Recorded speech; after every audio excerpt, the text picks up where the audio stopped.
আসসালামু আলাইকুম ওয়া রাহমাতুল্লাহ। এমন কিছু সূরা রয়েছে যে সূরাগুলা যদি আপনি তেলাওয়াত করেন ঘুমানোর পূর্বে, ইনশাআল্লাহ আল্লাহ রাসূল সাল্লাল্লাহু আলাইহি ওয়াসাল্লাম কথা দিয়েছে আপনার সংসারে কখনো অভাব আসবে না এবং আপনার সংসারে কখনো অভাব দেখা দিবে না। ইনশাআল্লাহ শুধু তাই নয়, বরঞ্চ আপনি আগের থেকে ধনী হইতে শুরু করবেন। অর্থাৎ এত পরিমাণ আল্লাহ তাআলা আপনাকে রিজিক দিবেন যে আপনি অন্য কারো মুখাপেক্ষী হবেন না। যদি এইগুলা প্রয়োজন হয় তাহলে এই ভিডিওটি আপনার জন্য শুরু থেকে শেষ পর্যন্ত দেখার অনুরোধ রইল। আলহামদুলিল্লাহ ওয়াসসালাতু ওয়াসসালামু আলা মান লা নাবিয়্যা বা'দা, আম্মা বাদ। সম্মানিত দিনী ভাই বোনেরা, যে যেখান থেকে আমাদের ভিডিওগুলো দেখছেন সকলকে দোয়া শিক্ষা অনলাইনের পক্ষ থেকে আন্তরিক মোবারকবাদ।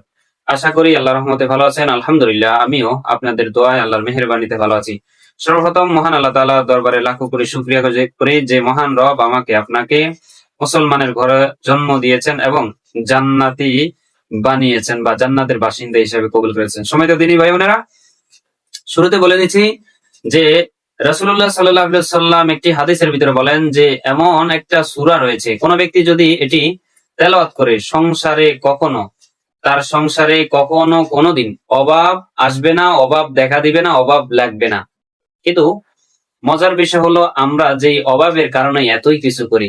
অভাব কি জিনিস জানেন? যদি অভাব কি জিনিস এটা আপনি জানেন তাহলে আশ্চর্য হয়ে যাবেন। অভাব হলো একটা এমন মারাত্মক জিনিস যেটা আপনাকে কুফুরের দিকে নিয়ে যেতে পারে, অর্থাৎ আপনাকে জাহান্নামী বানিয়ে দিতে পারে। এটা আল্লাহ রাসূলের হাদিস। তো এই অভাব থেকে সরে আসার জন্য, আপনার সংসারে উন্নতি করার জন্য, কামাইয়ের ভিতরে উন্নতি করার জন্য, ব্যবসার ভিতরে উন্নতি করার জন্য, চাকরির প্রমোশনের জন্য আপনি ছোট্ট একটি সূরা তেলাওয়াত করতে পারেন। সম্মানিত দিনী ভাই বোনেরা, আমরা টাকা পয়সার জন্য আমরা কতই কিছু করি, তাই না? যদি আপনি এই আমলটি নিয়মিত করেন, ইনশাআল্লাহ আল্লাহ রাসূল সাল্লাল্লাহু আলাইহি ওয়াসাল্লাম যেহেতু কথা দিয়েছে 100% হবে, আপনি ধনী হয়ে যাবেন। আপনাকে আল্লাহ তাআলা এত পরিমাণ ধন সম্পদ দান করবেন যে আপনি অন্য কারো মুখাপেক্ষী হবেন না। এটা বলার সূরাগুলা বলার আগে আমি ছোট্ট একটা গল্প বা ছোট্ট একটা বাস্তব কথা শেয়ার করে নেই, যেটি শুনলে হয়তো আরেকটু আপনি উৎসাহ পাবেন বা উৎসাহিত হবেন। সেটি হলো মুস্তাকুন নবী নামে একজন আলেম রয়েছেন, খুবই বুজুর্গ আল্লাহওয়ালা। মুস্তাকুন নবী সাহেব বলেন একটি তার বয়ানের ভিতরে বা একটি আলোচনার ভিতরে যে একটা নাম ধরে বলেছেন, আমি কিন্তু ওই নামটা নিব না, আমি অন্য একটা নাম দিয়ে নিব। মনে করেন আব্দুল্লাহ ওই ব্যক্তির নাম, কারণ এটা হয়তো তার আঘাতে লাগতে পারে। কোন এক সময় না এক সময় তো এটা চলে যাবে, তাই ওই ব্যক্তির নাম নিলাম না আমি। ওই ব্যক্তির নাম মনে করেন আব্দুল্লাহ। তিনাকে হুজুর বলেন, মুস্তাকুন নবী সাহেব বলেন যে তিনাকে বলা হলো যে আপনি অমুক সূরাটা প্রতিদিন তেলাওয়াত করেন। আপনার সংসারে যেহেতু এতই অভাব, তাহলে আল্লাহ রাসূল যেহেতু কথা দিয়েছেন আপনার সংসারে কখনো অভাব হবে না, আপনি অমুক সূরাটা প্রতিদিন তেলাওয়াত করেন। তিনি উত্তর দিলেন কি জানেন?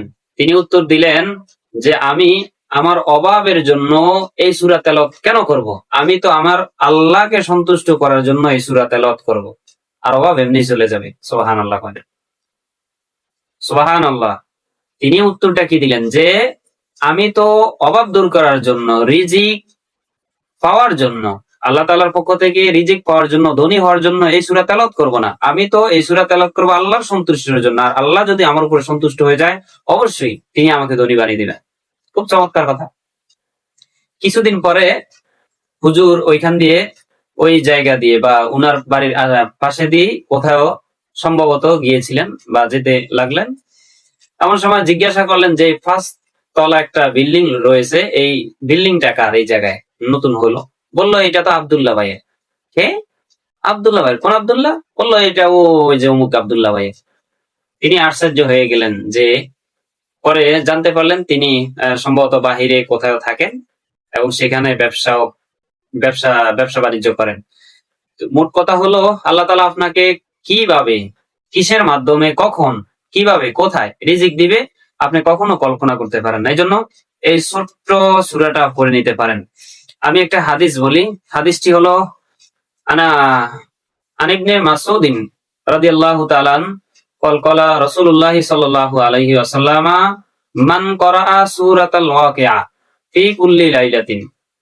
কোন ব্যক্তি যদি ইবনে মাসউদ রাদিয়াল্লাহু তাআলা হইতে বর্ণিত, হুজুর সাল্লাল্লাহু আলাইহি ওয়াসাল্লাম ইরশাদ করেন যে ব্যক্তি প্রত্যেক রাত্রে সূরা ওয়াকিয়া তেলাওয়াত করিবে সে কখনো অনাহারে থাকিবে না এবং তার সংসারে কখনো অভাব দেখা দিবে না। সুবহানাল্লাহ বলেন।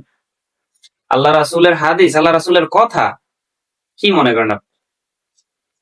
যে ব্যক্তি প্রতিদিন রাতে সূরা ওয়াকিয়া তেলাওয়াত করে ঘুমাবে বা ঘুম যাবে, ও সূরা ওয়াকিয়া তেলাওয়াত করবে, ওই ব্যক্তির ঘরে কখনো অভাব অনাটন দেখা দিবে না। আমরা যখন অভাবে পড়ি তখন অন্য মানুষের পা ধরতে রাজি আছি, তার কাজ কাজ করে দিতে রাজি আছি, সারা দিন তার কামলার মতন তার কাজ করে দিতে রাজি আছি 500 1000 টাকার জন্য। অথচ আল্লাহ বলেন যে তুমি সূরা তেলাওয়াত করো আর আমি তোমার সংসারে ভরপুর নিয়ামত দান করব, ভরপুর রিজিক দিব, এমন রিজিক দিব কখনো তোমাকে অভাব কি জিনিস সেটা বুঝতে দিব না। আল্লাহ রাসূল বলেন সে কখনো অনাহারে থাকবে না। হযরত ইবনে মাসউদ রাদিয়াল্লাহু তাআলা তাহার কন্যাদিগকে প্রত্যেক রাত্রে এই সূরা ওয়াকিয়া তেলাওয়াত করার হুকুম করিতেন। তিনি এমনও বলেন যে আমি তাদের উপরে এটা ওয়াজিব বা ফরজ করে দিয়েছি যে সূরা পড়তেই হবে তোমরা, এই সূরা পড়া ব্যতীত কেউ ঘুমাইতে পারবা না। তিনি এইভাবে বলে দিয়েছেন। একটি সূরা, দ্বিতীয় হলো সূরা হাদীদ, তৃতীয় হলো সূরা ওয়াকিয়া। তাহলে 3টি সূরার কথা আমি বলেছি। আমি থাম্বনেলে বা ডেসক্রিপশনে টাইটেলেও সেই 3টি সূরার কথা উল্লেখ করেছি। একটি হলো সূরা ওয়াকিয়া, দ্বিতীয় সূরাটি হলো সূরা হাদীদ, 3 নম্বর সূরা হলো সূরা ওয়াকিয়া। এবং এটার সাথে সূরা ওয়াকিয়ার কথা তো বললাম, সূরা মুলক, কেমন? সূরা মুলক।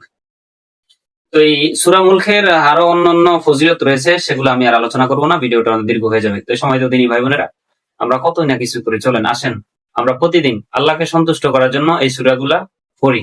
আমরা তো এমনও পড়ি, কিন্তু এই নিয়তে পড়ি যে আল্লাহ আমি প্রতিদিন পড়ে, প্রতিদিন এটা আমার আমলের ভিতরে। আমাদের অনেক সময় হয় না যে মহিলা পুরুষরা আমরা যারা আছি তারা আধা ঘন্টা বা 1 ঘন্টা সময় আল্লাহ রাস্তায় ব্যয় করার জন্য আমরা নির্ধারণ করে রাখি যে মাগরিবের পর আমি সূরা এটা তেলাওয়াত করবো বা 1000 বার তাসবিহ আদায় করবো। ওই সময় এটা না করে আপনি সূরাটা তেলাওয়াত করেন, ইনশাআল্লাহ আল্লাহ তাআলা আমাদের সকলকে কোরআন সুন্নাহর উপরে আমল করে আপনার সাথে মুলাকাত করার তৌফিক দান করুক, আমিন।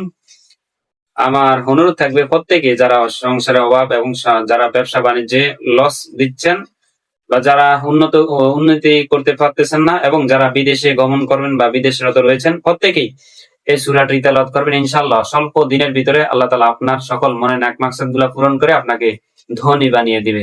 ধন্যবাদ। আসসালামু আলাইকুম ওয়া রাহমাতুল্লাহি ওয়া বারাকাতুহু।